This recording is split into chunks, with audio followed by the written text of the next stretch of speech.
Hey, what's up, everybody? This is Thomas K.R. Stovall. We are in the middle of the breakdown that I'm doing on the $57,000 warm network launch.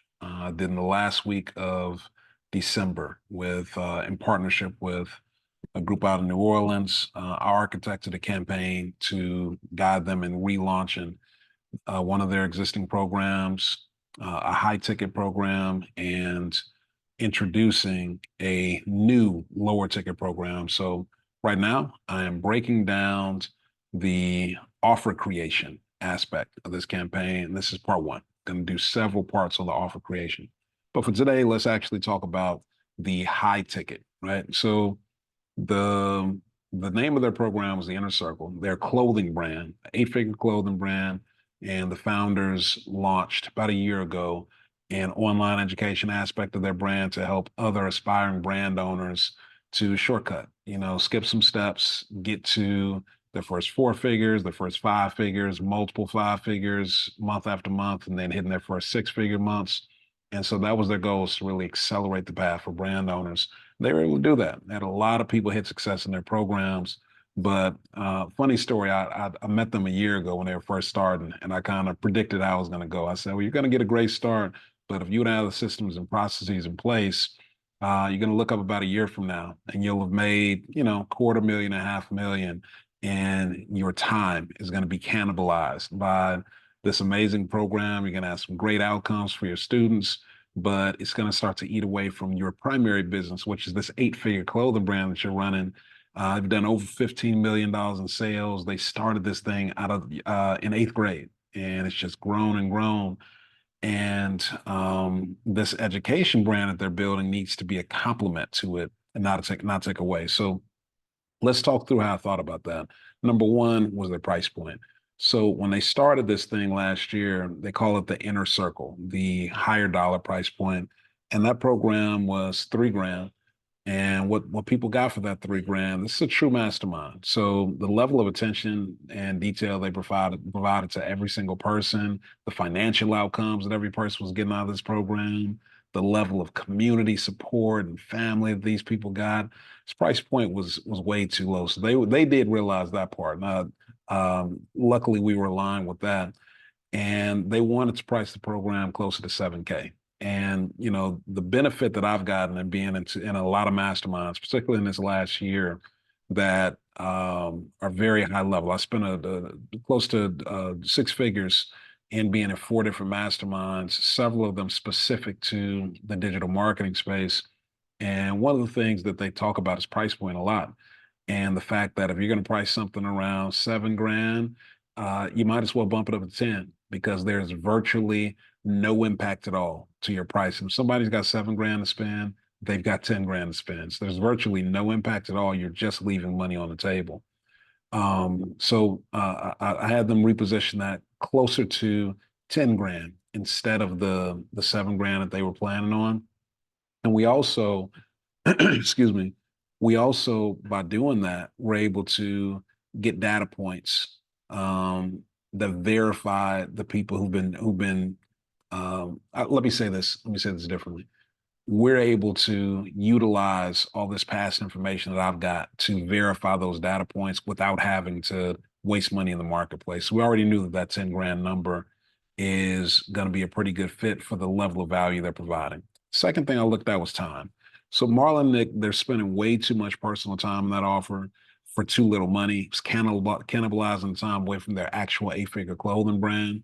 And as I mentioned before, I kind of saw that coming. And so when they came to me for us to reposition this thing, it was easy for me to just go back to honestly my original notes and say, look, for what y'all are doing, here's what they were doing. They're doing 4 1-hour trainings per week every single week. And I'm like, man, come on, that's way too much time.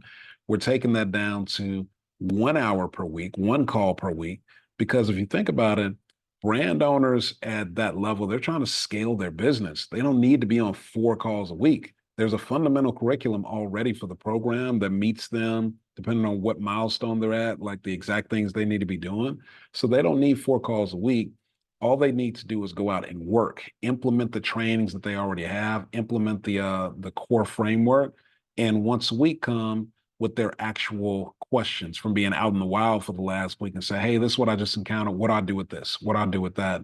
So it's less training, more Q&A directly with Marlon and Nick once a week. And so that was kind of a mindset shift. They think that they need to do all of this stuff to provide value, and it's not. It's actually less is more the more you get into higher dollar programs because people need slight tweaks. They don't need a whole bunch of different touch points. The higher up you go in the dollar amount on the programs, it's about the relationships between the people in the room. It's about curating the room with folks who have the right mindset, and it's about slight tweaks from people who've already had that result. Third thing we need to do was reposition the commitment. So the previous Inner Circle program was 90 days for 2,997 bucks. And the quarterly, what they called it, the alumni membership after that, basically their continuity program, was sold directly after that for $297 per quarter.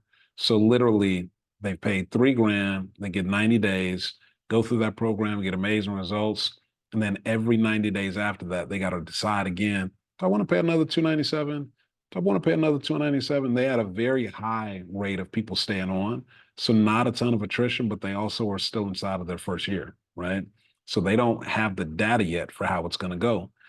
And from my perspective, 90 days was way too short for a program like this, and also doesn't lock in the mental commitment of a person for the long haul. So the level of intent and engagement that was there, I felt the program needed to be a year long. And thinking of it as a year-long program, 10 grand is actually still a steal for that program. It is a manageable price increase. The program was 3 grand for 3 months. We're moving to a full year for 10 grand.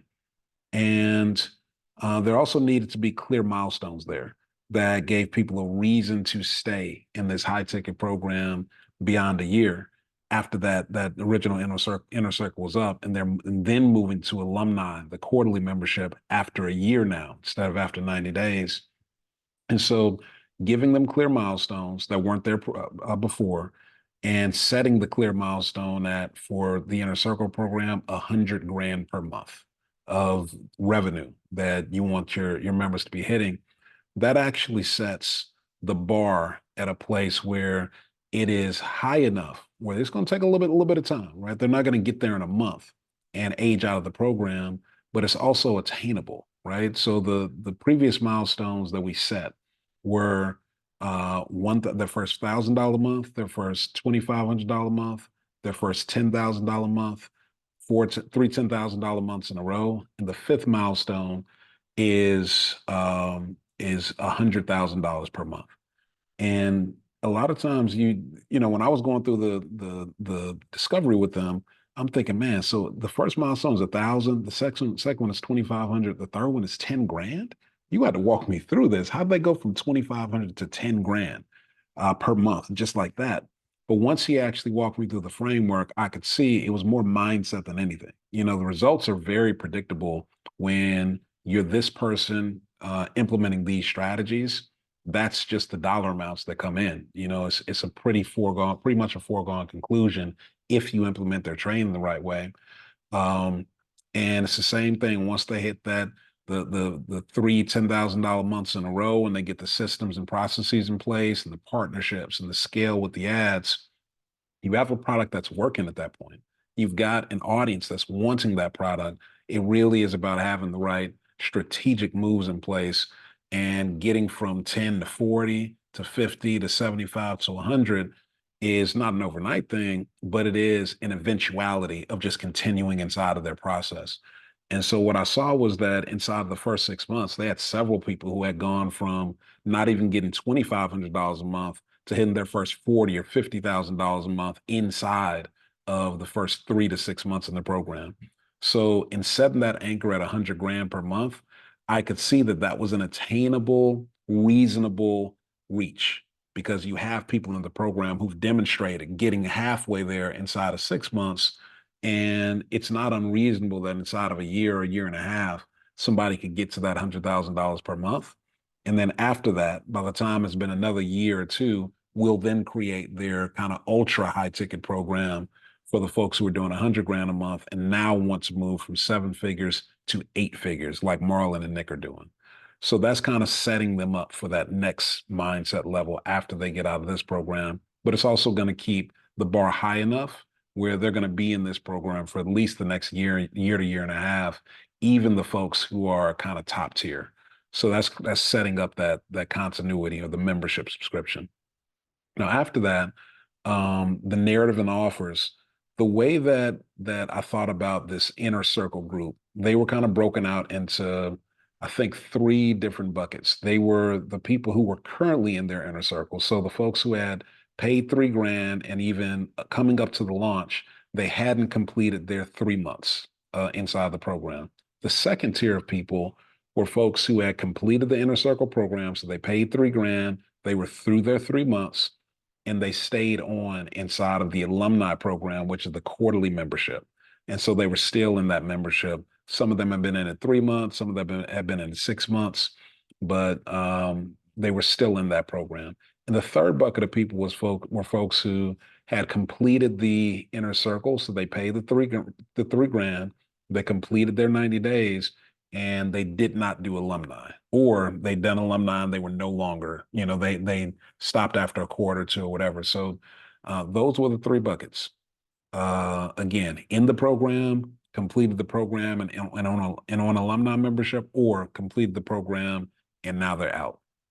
So what I wanted to do was figure out a way to um, extract additional like revenue out of the folks who are already committed to the program and who've already gotten amazing results while securing a commitment from them to continue on in the program for quite some time and do that in a way that ensures that they're going to be in the room because your folks who are founding participants, they have seen the whole thing, right? They've gotten the best and the worst of you. And if they are still there and saying, oh my goodness, this is great, you want those origin stories in the room. So you want to make sure that you give your founding people a reason to kind of stay involved. Excuse me. So we introduced this lifetime founding member narrative that gave a lot of value to the folks who were founding members. It was only available during the launch. It gives them status inside of the community, and it's a way to make their membership begin to mean something, right? They had to pay an extra 25. Well, I wouldn't say they had to pay. The invitation, the offer for them was only available during the launch, right? So literally 48 hours is the only time this founding member label would ever be available to any of them. And they had to already have been through the program or in the program. So they could pay an extra 2,500 bucks on top of the 3 grand they'd already paid. And what this secured for them was no more membership payments ever in life. And it also secured for them special treatment, special recognition inside of the rest of the community. And some people would look at that and say, why would somebody pay $2,500 to be recognized, to have a label? Well, humans are a group, like our group species. We move in groups. Identity actually matters, especially if it's something that you plan on being a part of. And what I saw with this community is they were super engaged with Marlon and Nick. They appreciated them. They felt like they had given them their best, and they got real results. They grew their businesses by tens to hundreds of thousands of dollars. So yeah, they want to be a part of that. And in the big scheme of things, over time, the reality is also that people become less excited about you. They become more easily distracted and they're less likely to renew that membership quarter after quarter. So, to get ahead of that, introducing this lifetime member narrative where they never have to pay a quarterly membership again, it's really just math, right? Beyond the identity stuff. Let me break it down.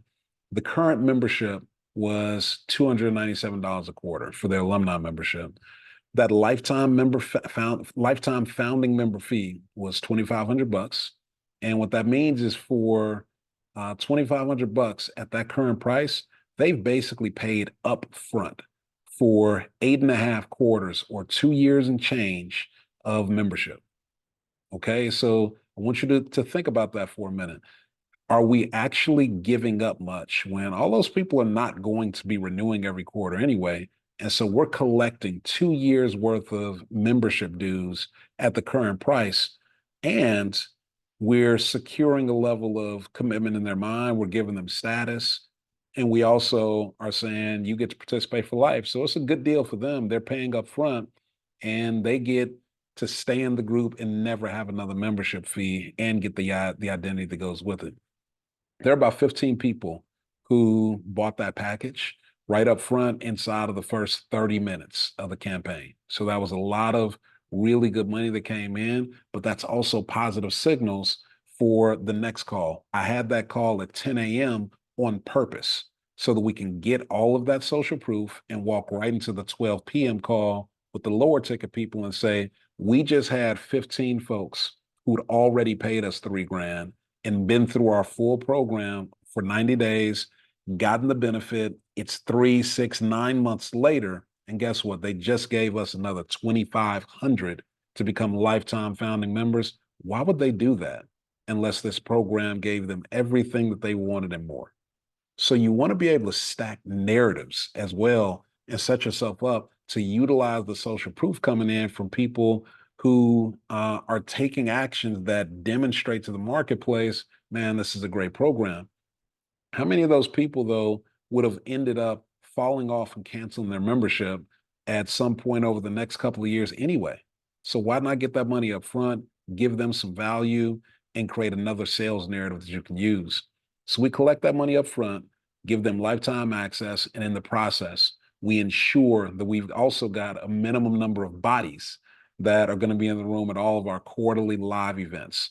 Where in the live events, yes, you're delivering value, but it's also about showing off the community. It's about giving people an opportunity to look around and say, man, the room is packed. It's high energy. Everybody here is amazing. They're friendly. These people are ambitious. They're really building a business.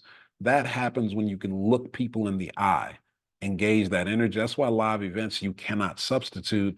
If you're a community, you want to be able to have live events. I really think quarterly, if you can, you're really missing out on an opportunity because live events are where people begin to have that trust and those intangible things that you just can't, you can't put your finger on it, but you're like, man, I want to be a part of this. So in those live rooms, we also attach a status to their membership, that lifetime founding member, that no one after that launch, you're only talking about a dozen or so people, 15, I guess, no one else will ever be able to have that particular deal.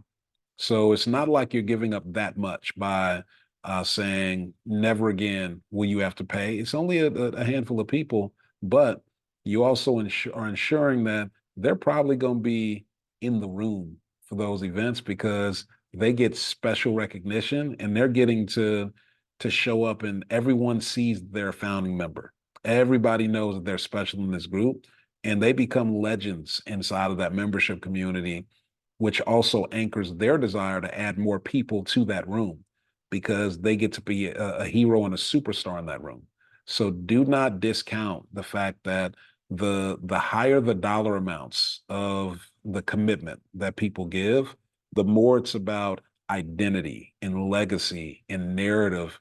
And it's about the relationships in the room. It's not just about the outcomes. People want to be known inside of a room that they believe in, that they enjoy. After the lifetime founding member, we also introduced a new narrative for lifetime member. And that's something that even after the campaign, it's still available, but the price point is so different. So the lifetime member during the campaign, I think was maybe 1997, something like that. I can't quite remember, but immediately the second day of the campaign, it went up to 49.97. The final price point it rests at moving forward is a full 10 grand. Why? Because we really don't want that many people buying a lifetime membership, but we do want that narrative hanging out there for the occasional person who buys it, if you want to never have to pay a membership fee again, a quarterly fee, cool. Then you can pay 10 grand for the initial inner circle and then 10 grand on top of that for a lifetime member. And it's meaningful in the community in terms of your identity, your status when you do that. But also, like, we don't want that many people buying it. We really want that anchor there so that we could have the handful of people who do it during launch say, man, I could pay 1997 now, rocking like in 2 days, this thing's gonna be 10 grand. Well, let me go ahead and do that. So we had a couple of people who did take advantage of that. And this is a way again where some of these folks who were already through the program, they're already inner circle members, how many quarterly membership payments were they going to re-up? Would they ever have been a victim of attrition and say, you know what, 2 quarters is enough? We don't know. But if we can go ahead and secure, a couple dozen folks and know that they're going to be butts and seats at our live events, and we're always going to have an anchor of people who were there early and can tell that high value story, and go ahead and extract some money now to anchor this launch campaign. That's why we do the founding lifetime member and the lifetime member. And for those folks who do it at a later date, it also shows the community that they had the money to be able to purchase that. And you'd be surprised, people enjoy those soft clues that allow folks in their sphere to be able to see, oh man, hey, I guess they're doing okay. So you want to give people those opportunities to pay you lots of money because they want to. Believe it or not, people like cutting big checks because it demonstrates something to the marketplace about them.